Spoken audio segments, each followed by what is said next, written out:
Allah turamusaba inkunga muri iyi mvugo intumwa y'Imana itahwemye gukoresha ubwo yavugaga yica akabwira Allah, Rabbi zidni ilman warzuqni fahma.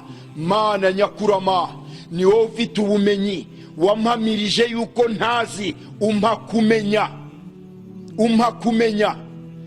nyongera kumenya, unyagurire gusobanukirwa.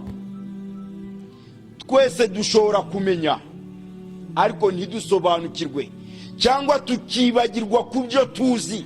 Ntabwo twakwangana twibuka Qur'ani mw'abasilamu, wallahi ntabwo bishoboka. Ntabwo twasuzugurana twibuka Qur'ani, ntibishoboka. Allah rero akwiriye ibisingizo. Buri munsi buri mwisilamu agombye guteganya roho ye, ukareba hasi ukareba hejuru, ukavuga uti Allah niwe wandemye, abitwitira abanyabwenge. Isi ubwayo ihagije kuba ari igitabo.